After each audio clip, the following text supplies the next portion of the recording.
விஜய் திரிஷா குறித்து பதிலளிக்க வேண்டியவர்கள் விஜயும் திரிஷாவும் தான். இப்போ அவங்களே அது குறித்து வாய் திறக்காமல் இருக்கும்போது அரசியல் எதிர்காலம் அழிஞ்சு போயிடும். அதுதான் உண்மை. நம்ம இந்த வார்த்தையை சொல்கிறது கொஞ்சம் சங்கடமாக இருந்தாலும் அதுதான் உண்மை. இப்போ நீங்கள் பாஜக கூட போனீங்க அப்படின்னா இந்த ஆதரவுலாம் உங்களுக்கு நிச்சயமாக கிடைக்காது. உங்கள் மீதான அந்த நம்பகத்தன்மை இல்லாமல் போயிடும். புஷியோடு நெருக்கமாக இருக்கிற சில ஊடகவியலாளர்கள் இருக்கிற அந்த நிறுவனங்களிலே இந்த செய்தி வந்து அப்போ தான் நமக்கு புரிஞ்சது இது இவர்களே கசியை விடுகிற செய்தி அப்படின்னு. ஏற்கனவே அந்த கரூர் சம்பவத்திலேயே திமுக மேலே கடும் கோபத்தில் இருக்கார் விஜய். இப்போ தன்னுடைய தனிப்பட்ட வாழ்க்கையும் தனக்கு எதிராக திருப்புறதுல இன்னும் கோபம் அடைஞ்சு இந்த தேர்தலில் எப்படியாவது திமுகவை வீழ்த்தணும். ஒருத்தன் போடுறான், என்னப்பா இன்னும் தாவேக்காவிலேருந்து பணம் கிரெடிட் ஆகலையா அப்படிங்கிறான். ஸோ அந்த முட்டாள்களுடைய கமெண்ட்டையெல்லாம் பார்த்தீங்கன்னா நான் ஒரு பெரிய நகைச்சுவையாக தான் நான் பார்க்குறேன்னு தவிர இந்த சாக்கடை துரைமுருகன்கிற ஒரு நபரே 1,00,000 தற்கொலைகளுக்கு சமமான ஒருத்தராக இருக்கார். அதனால நாம் தமிழர் கட்சி தாவேக்காவை விமர்சிக்கிறதுக்கான எந்த தகுதியுமே அவங்களுக்கு இல்லை. சம்மர் வந்தாச்சு. What's your plan for this holiday? GT Holidays, South India's #1 travel brand. மண்மனம் மாறா சுவைக்கு உதய் கிருஷ்ணா அசல் நெய். இப்போது புதிய அறிமுகம் ஆச்சி ஹோட்டல் சாம்பார் 50 கிராம் ரூபாய் 20 மட்டுமே. வணக்கம் சார். வணக்கம். கடந்த 2-3 நாட்களா விஜய் அவர்கள் என்டிஏவோட கூட்டணி வைக்க போறாரு. இதுதான் பரபரப்பா போயிட்டு இருக்கு. இதை பத்தி நீங்க என்ன நினைக்கிறீங்க? ஆமாம், ஆரம்பத்தில் அப்படி ஒரு செய்தி வரும்போது நான் அப்படி ஒரு மூவ் நடக்கலை, நம்பலை. அதான் உண்மை, அதுதான். ஆனால் அதுக்கப்புறம் அந்த செய்திகளை கொஞ்சம் உன்னிப்பாக கவனிக்கும் போது புரிந்த விஷயம் என்ன அப்படின்னா, இது வதந்தி கிடையாது. இந்த செய்திகளுக்கு பின்னால் ஏதோ ஒரு உண்மை இருக்குது அப்படிங்கிற உண்மை புரிந்துது. அது மட்டும் இல்லை, நீங்கள் பார்த்தீங்கன்னா ஒரு 2-3 நாளாகவே என்டிஏ கூட்டணிக்குள்ளே தாவேக்கா போகுதுங்கிற ஒரு செய்தி அப்படியே அடிபட்டுக்கிட்டே இருக்குது. இன்னொரு பக்கம் பல தொலைக்காட்சி சேனல்கள் இது குறித்து டிபேட்லாம் நடத்திக்கிட்டு இருக்காங்க. ஆனால் தாவேக்கா தரப்பிலிருந்து அதிகாரப்பூர்வமாக யாருமே இதுக்கு மறுப்பே தெரிவிக்கலை. விஜய் வழக்கம் போல் அமைதியாக இருக்கார். ஆனால் அடுத்த கட்ட தலைவர்கள் ஆதவ அர்ஜுனா இருக்கார், நிர்மல்குமார், புசியானது எவ்வளோ பேர் இருக்காங்க. யாருமே இது குறித்து பேசவே இல்லை. நேற்று மதியத்துக்கு மேலே தான் நிர்மல்குமார் அது குறித்து அப்படி போகிற போக்கில் அதுவும் ரொம்ப மேலோட்டமாக அதெல்லாம் இல்லை, வதந்தி அப்படிங்கிற மாதிரி சொல்லிட்டு போகிறாரு. அதுக்கப்புறம் இப்போ நம்மளும் ஊடகங்களில் இருப்பதால் இந்த செய்தியினுடைய ஊற்றுக்கண் எது, என்ன காரணம் அப்படின்னா, இப்போ விஜய் அரசியலுக்கு வந்ததிலிருந்தே அவரை பாஜகவுடைய முகமாக, பாஜகவுடைய பி டீமை இவங்க பிராண்ட் பண்ணிக்கிட்டு இருக்காங்க. ஒருவேளை இந்த செய்தியும் கூட அப்படிப்பட்ட ஒரு முயற்சியா அப்படின்னா, இந்த செய்தியினுடைய ஊற்றுக்கண் எதுன்னு தேடும் போது சில விஷயங்கள்லாம் புரிஞ்சிக்க முடிஞ்சது. என்னென்னா, இன்றைக்கி பார்த்திங்கன்னா தாவேக்கா ஒரு கட்சியாக உருவெடுத்த பிறகு ஒவ்வொரு செய்தி நிறுவனங்களுமே தாவேக்கா செய்திகளை கவர் பண்ணுறதுக்காகவே ஒரு ரிப்போர்ட்டரை அசைன் பண்ணியிருப்பாங்க. ஸோ அந்த மாதிரி தொடர்ந்து நீங்கள் தாவேக்கா கட்சி அலுவலகத்துக்கு போகும்போது அங்குள்ள நிர்வாகிகளோடு சில பத்திரிகையாளர்கள் ரொம்ப க்ளோஸாக பழகுவாங்க, முக்கியமாக புஷி ஆனந்த் கூட. ஸோ அந்த மாதிரி புஷியோடு நெருக்கமாக இருக்கிற சில ஊடகவியலாளர்கள் இருக்கிற அந்த நிறுவனங்களிலே இந்த செய்தி வந்துக்கிட்டு இருக்கு. அப்போ தான் நமக்கு புரிஞ்சது இது இவர்களே கசியை விடுகிற செய்தி அப்படின்ட்டு. அப்போ இதை வச்சு நான் புரிஞ்சுக்கிட்டது என்னென்னா, ஸோ அப்படி ஒரு மூவ் நடக்கிறது உண்மைதான் அப்படிங்கிறது நமக்கு தெரிஞ்சது. அது நமக்கு ஒரு பெரிய அதிர்ச்சியாக இருந்தது. என்ன காரணம் அப்படின்னா, இந்த முடிவை விஜய் எடுத்ததற்கு பார்த்திங்கன்னா அவருக்கு இப்போ சமீப காலமாக கொடுக்கப்படுகிற நெருக்கடி, முக்கியமாக அவருடைய மனைவி சங்கீதா விவாகரத்து விவகாரத்தை திமுக பின்னால் இருந்து இயக்குவதாக விஜய் நம்புகிறாரு. அப்போ ஏற்கனவே அந்த கரூர் சம்பவத்திலேயே திமுக மேலே கடும் கோபத்தில் இருக்கார் விஜய்.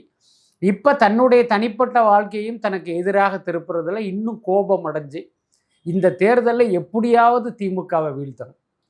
ஸோ அந்த அடிப்படையில் தான் இவர் இந்த முடிவை எடுத்திருக்காரு அப்படின்னு எனக்கு தோணுது. ஓகே சார், இப்போ நீங்கள் சொன்னீங்க போகிற போக்கில் அப்படிலாம் இல்லை அப்படின்னு சொல்லிட்டு இந்த விஷயத்துக்கு சொன்னாங்கன்ட்டு. ஆனால் த்ரிஷாவோட மேட்டரில் அப்படி கூட எதுவுமே வரலையே. அவங்க ஏர்போர்ட்டில் போகும்போது கூட அப்படி இல்லைன்னு ஒரு வார்த்தை கூட சொல்லலை. விஜயும் த்ரிஷாவும் இந்த மாதிரி ஏதோ ஒரு உறவில் இருக்காங்க அப்படின்னும் போது இல்லைன்ற ஒரு பதில் கூட அங்கேருந்து வரலையே. அதை எப்படி பார்க்குறீங்க? இல்லை, அது சொல்ல வேண்டிய அவசியம் இல்லை. என்ன, இப்போ ஊடகங்கள் கேட்குற எல்லா கேள்விக்கும் பதிலளிக்க வேண்டிய கட்டாயம் இல்லை, அது கடமையும் இல்லை. இப்போ நீங்களாக இருக்கட்டும், நானாக இருக்கட்டும், இப்போ நீங்கள் எத்தனையோ பேர் நம்மகிட்ட கேள்வி கேட்கலாம், அவங்ககிட்ட விளக்கம் கொடுக்க வேண்டிய அவசியம் நமக்கு இல்லை. நம்ம யாரை மதிக்கிறோமோ அல்லது யாரிடம் பதில் சொல்ல விரும்புகிறோமோ அவங்ககிட்ட மட்டும்தான் நம்ம பதில் சொல்லுவோம். மற்ற பதில்களை நம்ம இக்னோர் பண்ணிடுவோம். அதனால திரிஷா வந்து அதை பதில் சொல்லாமல் போனது வந்து ஒரு பெரிய குற்றமாவெல்லாம் நம்ம நினைக்க வேண்டிய அவசியம் இல்லை. அதுக்கப்புறம் அந்த திரிஷா விஜய் குறித்து வந்த அந்த சர்ச்சைகளுக்கு ஒரு கட்சியை சேர்ந்த நிர்வாகிகள் பதிலளிக்க வேண்டிய தேவையும் இல்லை. இப்போ வந்து விஜய் திரிஷா குறித்து பதிலளிக்க வேண்டியவர்கள் விஜயும் திரிஷாவும் தான். இப்போ அவங்களே அது குறித்து வாய் திறக்காமல் இருக்கும்போது ஒரு புஷி ஆனந்தோ ஆதவ் அர்ஜுனாவோ என்ன ஒரு ராஜ்மோகனோ வந்து இதுக்கு வந்து பதிலளிக்கணுங்கிற எந்த அவசியமும் இல்லை. அப்படிதான் நான் நினைக்கிறேன். Okay sir. இப்போ பாஜக கூட கூட்டணி வைக்கிறாங்க அப்படின்னு நியூஸ் வந்ததுல இருந்து இப்போ பாஜக வந்து நம்மளோட கொள்கை எதிரி அப்படின்றது வந்து டைரக்டாவே தெரியும். அப்படி அவர் அதை மீறி ஒரு கூட்டணி வைக்கிறாரு அப்படின்னா இவரோட அரசியல் எதிர்காலம் எப்படி இருக்கு? அரசியல் எதிர்காலம் அழிஞ்சு போயிடும். அதுதான் உண்மை. நம்ம இந்த வார்த்தையை சொல்றது வந்து கொஞ்சம் சங்கடமாக இருந்தாலும் அதுதான் உண்மை. இன்னொன்று இன்னைக்கு பார்த்தீங்கன்னா தமிழ்நாட்டில் என்ன கடந்த 40-50 வருடங்களாக அதிமுக திமுகன்னு 2 கட்சிகள் மாறி மாறி ஆட்சி செஞ்சுக்கிட்டு இருக்கு. இந்த கட்சியை தான் மக்கள் வேறு வழி இல்லாமல் அதிகாரத்தில் உட்கார வைக்கிறாங்க. ஆனால் பலருக்கும் இவர்களை வந்து பிடிக்காது. அதிமுக கொள்ளையடிக்கும் போது அவங்க மேலே உள்ள கோபத்தில் வேறு வழி இல்லாமல் திமுகவுக்கு போடுவாங்க. திமுக அதிகாரத்துக்கு வந்து அவங்க கொள்ளையடிக்க ஆரம்பித்ததுக்கப்புறம் அவங்க மேலே உள்ள கோபத்தில் அதிமுகவுக்கு போடுவாங்க. இதுதான் நடந்துக்கிட்டு இருக்குது. இந்த சூழ்நிலையில் தான் தாவேகான்னு ஒரு கட்சி வருது. அப்போ மக்கள் என்ன நினைக்கிறாங்க அப்படின்னா இவர்களுக்கு மாற்றாக ஒரு கட்சி இருக்குது என்ன, ஸோ இந்த கட்சி வந்து ஒரு மாற்று அரசியலை முன்வைக்கும் அப்படிங்கிற அடிப்படையில் தான் இன்றைக்கி தாவேகாவுக்கு வந்து ஒரு பெரிய மக்கள் செல்வாக்கு ஏற்பட்டிருக்கு. இப்போ நேற்று கூட லயோலா கல்லூரியினுடைய முன்னாள் மாணவர்கள் எடுத்த அந்த சர்வே முடிவுகள்லாம் பார்த்துருப்பீங்க. திமுகவை விட தாவேகாவுக்கு வந்து ஒரு பெரிய செல்வாக்கு இருக்கிறது அது காட்டுது. இந்த செல்வாக்கில் பார்த்தீங்கன்னா விஜயினுடைய ரசிகர்களுடைய ஆதரவு ஒரு பக்கம் இருந்தாலும் இந்த ரசிகர்கள் அல்லாத பொதுஜனங்களுடைய ஆதரவும் அதுக்குள்ளார இருக்குது. அதுக்கு என்ன காரணம்னா இந்த 2 கட்சிகளுக்கு மாற்றாக விஜய் இருப்பார். இவர் வந்து இந்த நாட்டுக்கு நல்லது பண்ணுவார், மக்களுக்கு நல்லது பண்ணுவாருங்கிற அந்த நோக்கம் தானே காரணமே இருக்க முடியும். இப்போ நீங்கள் வந்து பாஜக கூட போனீங்க அப்படின்னா இந்த ஆதரவுலாம் உங்களுக்கு நிச்சயமாக கிடைக்காது. உங்கள் மீதான அந்த நம்பகத்தன்மை இல்லாமல் போயிடும். விஜயை பொறுத்த வரைக்கும் திமுக வந்து அதிகாரத்தில் அகற்றணும், நம்ம வந்து பர்சனலாக பதம் பார்த்துட்டாங்க, அதனால இவங்களை காலி பண்ணணும் அப்படிங்கிற அந்த நோக்கத்துக்காக இன்றைக்கி ஒரு பாஜக கூட போகிற முடிவை எடுத்திருந்தாலும் அவர் தரப்பில் அவருடைய பாயிண்ட் ஆஃப் வியூவில் அது நியாயம்தான், அதில் மறுப்பதற்கு இல்லை. ஆனால் நாட்டு நலன் அப்படின்னு பார்த்தா அது தமிழ்நாட்டுக்கு செய்த ஒரு வகையான துரோகம் தான். என்ன காரணம், நீங்கள் வெறுமனே அதிமுகவோட கூட்டணி போனீங்கன்னா உங்களை யாரும் இந்த அளவுக்கு விமர்சனம் பண்ண மாட்டாங்க, அது ஒரு பெரிய தேச குற்றமெல்லாம் கிடையாது. ஆனால் நீங்கள் பாஜக கூட போகும்போது அது கிட்டத்தட்ட பார்த்தீங்கன்னா ஒரு தேச துரோகமாக தான் தமிழ்நாட்டு மக்களால் பார்க்கப்படும். ஏன்னா பாஜகவை பொறுத்த வரைக்கும் நம் நாட்டையே மத ரீதியாக பிளவுபடுத்துகிற ஒரு பிளவுவாத சக்தி. இந்த பிளவுவாத சக்திங்கிறதே உங்களுடைய வார்த்தை தான். அப்போ நீங்கள் வந்து இப்படி ஒரு கட்சியை அடையாளம் காட்டிட்டு முதல் தேர்தல்லையே உங்களுடைய சுயநலத்துக்காக அந்த கட்சியோட கூட்டணி அமைச்சா நீங்கள் எதிர்காலத்தில் இங்கே எப்படி சர்வைவல் பண்ண முடியும்? இந்த ஆபத்தை வந்து விஜய் யோசிக்கணும். Okay sir. இப்போ ஸ்டார்டிங்ல இருந்தே விஜய் பண்ற குற்றங்கள், அவரோட கட்சியில வந்துட்டு ஏதோ ஒரு தப்பு நடக்குது அப்படின்னா அவங்க ஃபேன்ஸ் வந்துட்டு முட்டு கொடுக்குறாங்க அப்படின்னு டைரக்டா நம்ம சொல்லிடலாம். கரூர் இஷ்யூவா இருக்கட்டும், அதுக்கப்புறம் இப்போ த்ரிஷா மேட்டரா இருக்கட்டும், எல்லாத்துலேயுமே வந்துட்டு ஸ்ட்ராங்கா அவர் வந்து எப்படி சொல்றது, அவங்க ஃப்ரெண்ட்ஷிப்பை வந்து காட்டுறதுக்காக தான் கூட்டிட்டு வந்திருக்காரு, உங்க வாயெல்லாம் அடைக்கிறதுக்காக தான் கூட்டிட்டு வந்திருக்காரு. அந்த அளவுக்கு வந்துட்டு முட்டு கொடுக்கறதுக்கு ஆள் இருக்காங்க. இப்போ சப்போஸ் பிஜேபி கூட கூட்டணி வச்சுட்டாங்கன்னே வச்சுக்கோங்களேன், இதுக்கும் முட்டு கொடுக்க ஒரு கூட்டம் இருக்கும் தானே? நிச்சயமாக. அதை 2ஆக நம்ம பிரித்து பார்க்கணும். அதாவது விஜயை ஆதரிக்கிற விஜய் ரசிகர் அல்லாத ஒரு கூட்டம் இருக்குல்ல, அவங்க வந்து இவர் பாஜக கூட போகிறத வந்து கண்டிப்பாக ஏற்க மாட்டாங்க. ஆனால் விஜய் ரசிகர்கள் இருக்காங்கல்ல, அவங்க வந்து இவர் என்ன தப்பு பண்ணாலும் அவங்களுக்கு தெரியாது. என்ன நம்ம தளபதி பண்ணால் கரெக்டாக தான் இருக்குன்னா அந்த கண்மூடித்தனமான நம்பிக்கையில் வந்து விஜய் செய்வதை ஆதரிக்கிற கூட்டம் தான் விஜயினுடைய ரசிகர்கள். அதுக்கு என்ன காரணம் அப்படின்னா அவங்களுக்கு வந்து ஒரு பெரிய அரசியல் புரிதல், அரசியல் அறிவு, அரசியல் பக்குவம்லாம் இருக்காது. நேற்று வரைக்கும் விசில் அடிச்சுக்கிட்டு இருந்தாங்க, இன்றைக்கி பார்த்திங்கன்னா கூடுதலாக கழுத்தில் ஒரு துண்டை போட்டுக்கிட்டு விசில் அடிக்கிறாங்க. அவ்வளவுதான் அவங்களுக்கு ஏற்பட்ட ஒரு மாற்றம்.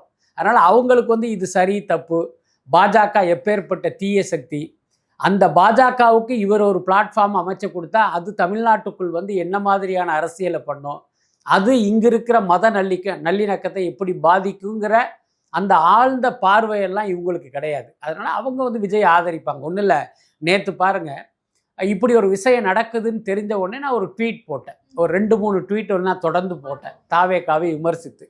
கடைசியாக என்ன போட்டேன் அப்படின்னா, நீங்கள் பாஜக கூட போயிட்டா எதிர்காலத்தில் தாவேகாவுடைய கொள்கை தலைவர்களாக இவங்க தான் இருப்பாங்க அப்படின்னு சாவர்கர், அத்வானி, அமித்ஷா, மோடி இவங்க படங்களையெல்லாம் வச்சு ஒரு ஏஐயில் ஜென்ரேட் பண்ண ஒரு படத்தை போட்டேன். அதுக்கு ஒரு தாவேக்காக்காரன் என்ன போடுறான் அப்படின்னா, பின்லேடனை விட இவர்கள் வந்து நல்லவங்க தான் அப்படின்னு போடுறான். அதில் என்ன பார்வை அப்படின்னா, தாவேக்காவை விமர்சிக்கிற என்னையும் கூட அவன் ஒரு மதவாதியாக பார்க்குறாங்கிறது ஒன்று. அது தப்பு இல்லை. ஏன்னா நான் பிஸ்மி என்கிற அந்த பெயரை வைத்து இவன் வந்து நம்மளை ஒரு இஸ்லாமிய தீவிரவாதியாக பார்த்துட்டான். அது அவனுடைய பிரச்சனை தான். ஆனால் பின்லேடனை விட வந்து இவங்க சிறந்தவங்கன்னு சொல்கிறான் பாருங்க. அப்போ அவன் எவ்வளோ பெரிய முட்டாளாக இருப்பான்.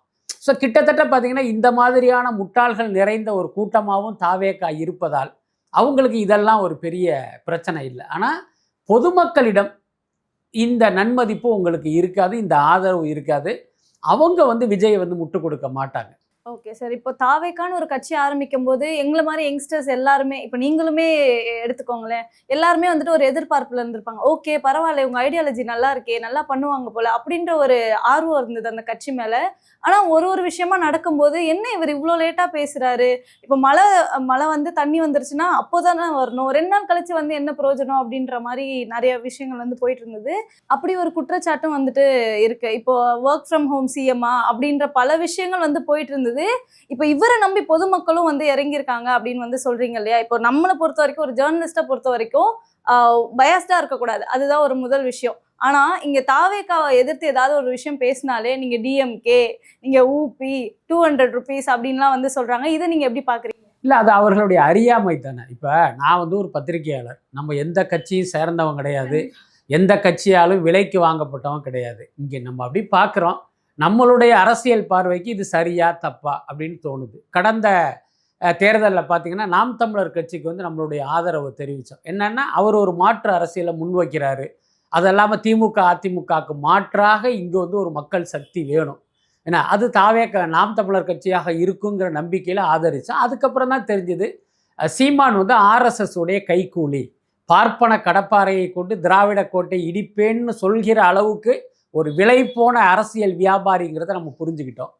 அதுக்கப்புறம் பார்த்தீங்கன்னா ஒரு பக்கம் கருணாநிதியை சண்டாளன்னு திட்டிக்கிட்டு அதே திமுக மேலிடத்திடம் போய் ஒரு 100 கோடி ரூபாயை வாங்கி வியாபாரம் பண்ணுற அளவுக்கு நாம் தமிழர் கட்சியை வந்து ஒரு அரசியல் வியாபாரமாக பயன்படுத்துகிறவர் அப்படிங்கிற உண்மைகள் நமக்கு தெரிந்த பிறகு இவர் வந்து தமிழ்நாட்டுக்கு ஒரு ஆபத்தான சக்தி அப்படின்னு நம்ம புரிஞ்சுக்கிட்டு நம்ம அவருக்கு ஆதரிக்கிறத நிறுத்திட்டோம். இந்த கட்டத்தில் தான் தாவேக்கா கட்சி வருது.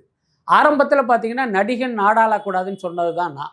ஆனால் அதுக்கப்புறம் பார்த்தீங்கன்னா விஜய் அரசியலுக்கு வர்றாரு, அவர் சில விஷயங்களை முன்னெடுக்கிறாரு. எல்லாத்துக்கும் மேலே இங்கே தமிழ்நாட்டுக்கு திமுக அதிமுகவுக்கு மாற்றாக ஒரு கட்சி தேவைப்படுது. அதுவும் முக்கியமாக இன்றைக்கு அதிமுக பாஜகவுடைய அடிமையாக மாறிய பிறகு தமிழ்நாட்டு அரசியலிருந்தே அதிமுகவை அகற்ற வேண்டிய தேவை இருக்குது. அப்போ திமுகவோடு சண்டை செய்வதற்கு இன்னொரு அமைப்பு வேணும், அது தாவேகா அப்படிங்கிற அடிப்படையில் அந்த கட்சியை நம்ம வந்து ஆதரித்தோம். இப்போ ஒவ்வொரு காலகட்டத்தில் பார்க்கும்போது நம்மளுடைய நிலைப்பாடு மாறும்போது ஒரு சாதாரண ஆள் என்ன பார்க்குறான்னா, இவன் அவன்கிட்ட காசு வாங்கிட்டான், இவன்கிட்ட காசு வாங்கிட்டான், இவன்கிட்ட காசு வாங்கிட்டான்னு ரொம்ப ஒரு கொச்சையான ஒரு விமர்சனத்தை முன்வைப்பாங்க. ஆனால் நம்மை போன்ற ஊடகவியலாளர்கள் அதெல்லாம் பொருட்படுத்த வேண்டிய அவசியம் இல்லை. இப்போ போன வாரம் வரைக்கும் பார்த்திங்கன்னா தாவேக்காவை வந்து நம்ம ஆதரித்தோம். ஆனால் இன்றைக்கி அவங்க பாஜக கூட போகிற ஒரு நிலைப்பாட்டை எடுப்பது நமக்கு தெரிய வரும்போது அந்த நிலைப்பாட்டிலிருந்து நம்ம மாறுபடுறோம். அதுக்காக திமுக கிட்ட காசு வாங்கிட்டுன்னு அர்த்தமா? ஒருத்தன் போடுறான், என்னப்பா இன்னும் தாவேக்காவிலேருந்து பணம் கிரெடிட் ஆகலையா அப்படிங்கிறான். ஸோ அந்த முட்டாள்களுடைய கமெண்ட்டையெல்லாம் பார்த்தீங்கன்னா நான் வந்து ஒரு பெரிய நகைச்சுவையாக தான் நான் பார்க்குறேன்னு தவிர அதை வந்து நம்ம ரொம்ப சீரியஸாக எடுத்துக்க வேண்டிய அவசியம் இல்லை. ஏன்னா அவன் வந்து ஒரு சரியான நபராக இருந்திருந்தால் ஒரு பத்திரிகையாளருடைய கருத்தை ஒரு பத்திரிகையாளருடைய கருத்தாகவே பார்க்குற பார்வையும் பக்குவமும் அவனுக்கு வந்திருக்கும். அது இல்லாமல் இப்படி ஒரு கமெண்ட் அடிக்கிறான் அப்படின்னாலே இவனுடைய அறிவு என்ன அப்படிங்கிறத நம்ம புரிஞ்சிக்க வேண்டியது. ஓகே, கண்டிப்பாக தாவேகா தொண்டர்கள், சோ கால் ஃபேன்ஸ் அவங்கெல்லாம் பேசுறத பார்த்தா நாம் தமிழர் கட்சியில் சீமான் அவர்கள் பேசினது கரெக்டு தான், நீங்கள் நல்ல ஐடியாலஜியில் இருக்கும்போது உங்களுக்கு சப்போர்ட் பண்ணது ஓகே, அதுக்கப்புறம் வந்துட்டு இல்லை நீங்கள் தப்பாக ஏதோ பண்ணுறீங்க அப்படின்னு தெரியும் போது அதை வந்து எதிர்த்து பேசுனது ஓகே அப்படின்ற மாதிரி தான் தெரியுது. இப்போ தாவேகா நாம் தமிழர் கட்சி இப்படின்ட்டு தனித்தனியாக வந்துட்டு இருக்கு இல்லையா? இப்போ மறுபடியும் ஏதாவது நாம் தமிழர் கட்சியிலேருந்து இப்போ இந்த பிஜேபியில் இணைய போகிறாங்க அப்படின்றதுக்கு ஏதாவது சொன்னாங்களா? அதாவது நாம் தமிழர் கட்சியோடு தாவேகா எந்த காலத்துலேயும் போகாது. ஏன்னா தாவேகாவை பொறுத்த வரைக்கும் தனித்து நிற்பது தான் அவங்களுடைய நிலைப்பாடு. எங்களோடு யாராவது வந்தீங்கன்னா உங்களுக்கு அதிகாரத்தில் பங்கு தரேன்னு விஜய் சொன்னதுடைய பின்னணி என்னன்னா, தனக்கு நிச்சயமாக வெற்றி கிடைக்கும் அப்படின்னு ரொம்ப உறுதியாக நம்பினார். இன்னொரு காரணம் என்ன அப்படின்னா, பலமாக இருப்பது போன்ற ஒரு தோற்றத்தை ஏற்படுத்தி இருக்கிற திமுக கூட்டணி பலவீனமாகும், காங்கிரஸ் விசிக இடதுசாரிகள் நம்ம பக்கம் வருவாங்க அப்படின்னு அவர் ரொம்ப உறுதியாக நம்பினார். இன்னும் சொல்லப்போனால் ஒரு ரகசிய பேச்சுவார்த்தை நடந்து ஜனவரி இறுதியில் காங்கிரஸ் வந்து வெளிப்படையாக உங்களுக்கு ஒரு ஆதரவை தெரிவிக்குங்கிற உறுதி கூட அவருக்கு கொடுக்கப்பட்டது. ஸோ அந்த நம்பிக்கையில் தான் அவர் இருந்தார். ஆனால் அதுக்கப்புறம் திமுக ஒரு பெரிய கேம் விளாண்டாங்க. ஏன்னா நீங்கள் இப்படி போயிடுவீங்களா, உங்களை விட்டுருவோமா அப்படின்ட்டு அந்த காங்கிரஸ்குள்ளேயே வந்து ஒரு 2 கோஷ்டி உருவாகிற மாதிரி பண்ணி ஒரு திமுக ஆதரவு கோஷ்டியை உருவாக்கி திமுகவுக்கு ஆதரவான ஒரு நிலைப்பாட்டை எடுக்க வச்சு இன்றைக்கி கூட்டணியில் அவங்கள தக்க வச்சுக்கிட்டாங்க. ஸோ இதன் காரணமாக இப்போ தாவேக்காவுக்கு பார்த்தீங்கன்னா ஒரு சின்ன நெருக்கடி ஏற்பட்டுருச்சு. இப்போ விஜய் என்ன யோசிக்கிறார் அப்படின்னா, இப்போ நம்ம தனித்து நின்றால் இத்தனை சதவீத வாக்கு வாங்க முடியும், ஆனால் அதிகாரத்தை கைப்பற்ற முடியுமா? அதிகாரத்தை கைப்பற்றுவது என்பதை விட திமுகவை அதிகாரத்திலிருந்து இறக்க முடியுமான்னு ஒரு சந்தேகம் வந்துருச்சு அவருக்கு. அதனால தான் இப்போ அவர் என்ன முடிவு பண்ணார், சரி வேற வழி இல்லை, நம்ம வந்து அதிமுக கூட்டணிக்கு போவோம். ஏன்னா அதிமுக கூட்டணியோடு தாவேக்கா போனால் வெற்றி உறுதி, அதில் மாற்றமே இல்லை. இன்னும் சொல்லப்போனால் ஒரு ஸ்வீப் அடிப்பதற்கு கூட வாய்ப்பு இருக்குது. அதனால் நம்ம அப்படி போய் வந்து திமுகவை காலி பண்ணணுங்கிற ஒரு முடிவை அவர் எடுத்திருக்காரு. ஆனால் அது நீங்கள் பார்த்தீங்கன்னா ஒரு ஷார்ட் டேர்மாக வந்து அது சரியாக இருக்கலாம், ஆனால் லாங் டேர்மாக அது வந்து தாவேக்காவுக்கு சரிப்பட்டு வராது. பட் அதே நேரம் இந்த நிலைப்பாட்டினால் தாவேக்காவை விமர்சிக்கிற தகுதி நாம் தமிழருக்கு வந்துருச்சா அப்படின்னா வரலை. இவராவது பார்த்தீங்கன்னா வெளிப்படையாக போகிறாரு, நீங்கள் மறைமுகமாக ஆர்எஸ்எஸ் உடைய கைக்கூலியாக இருக்கீங்க, உங்களுக்கெல்லாம் எந்த யோக்கியதையும் கிடையாது. அதுக்கப்புறம் நீங்கள் குறிப்பிட்ட மாதிரி தாவேக்கா தொண்டர்கள் பல பேர் வந்து தற்கூரியாக இருக்காங்க, அதில் மாற்றமெல்லாம் இல்லை. பட் அதை விட பார்த்தீங்கன்னா நாம் தமிழர் கட்சியினுடைய ஒரு நபர், அந்த சாக்கடை துரைமுருகன்கிற ஒரு நபரே என்ன 1,00,000 தற்கூரிகளுக்கு சமமான ஒருத்தராக இருக்கார். அதனால் நாம் தமிழர் கட்சி வந்து தாவேக்காவை விமர்சிக்கிறதுக்கான எந்த தகுதியுமே அவங்களுக்கு இல்லை. ஓகே சார், இப்போது ஒருவேளை இப்போ விஜய் அவர்கள் நினைச்ச மாதிரி தனிச்சு நின்று இப்போ முதல்வர் ஆக முடியல, 2026 வந்துட்டு சிஎம் ஆக முடியல அப்படின்னா மறுபடியும் அவர் வந்துட்டு படம் நடிக்க போயிடுவாரா? அப்படி படம் நடிக்க போகலை அப்படின்னா அடுத்த எலெக்ஷன் வரைக்கும் அவர் எப்படி கட்சியை வந்து நடத்துவார்? காசு எங்கேருந்து வருது? காசு இருக்குமா? அதாவது இந்த கேள்வி வந்து நம்ம எந்த கட்சியை நோக்கியும் கேட்கறது இல்லை. என்ன இப்போ திமுக அதிமுக கிட்ட நிறைய பணம் இருக்குது, அதனால் அவங்க வந்து எப்படி கட்சி நடத்துகிறாங்கங்கிற ஒரு கேள்வியை நம்ம கேட்கறது இல்லை. ஆனால் ஒரு கம்பேரிட்டிவாக தாவேக்காவை விட சிறிய கட்சிகள் நிறைய இருக்குது. என்ன நாம் தமிழர் கட்சி, விடுதலை சிறுத்தைகள், பல கட்சிகள் இருக்குது. அந்த கட்சிகள் எப்படி கட்சி நடத்துகிறாங்கன்னு நம்ம கேட்குறதே இல்லை. ஆனால் ரொம்ப சுலபமாக விஜயை பார்த்து இந்த கேள்வியை முன்வைக்கிறோம். பட் அதே நேரம் நாம் தமிழர் கட்சியை பார்த்து யாரும் கேட்க மாட்டாங்க, ஏன்னா அது திரள் நிதி திரட்டுவதற்காகவே தொடங்கப்பட்ட ஒரு கட்சி. ஆனால் விடுதலை சிறுத்தைகள் கட்சி மீது ஏன் இந்த ஒரு கேள்வியை நம்ம யாரும் கேட்கறது இல்லை? ஸோ இந்த மாதிரி விமர்சனங்கள் ஒரு பக்கம் இருந்தாலும் விஜயை பொறுத்தவரை கட்சி நடத்துறதுல பொருளாதார ரீதியாக அவருக்கு எந்த பிரச்சனையும் இருக்காது. ஏன்னா அவர் ஏற்கனவே பல கோடிகள் சேர்த்து வச்சுருக்காரு. இன்றைக்கி பார்த்தீங்கன்னா அவருடைய மனைவி மக்கள் எல்லாமே அவரோட இல்லை.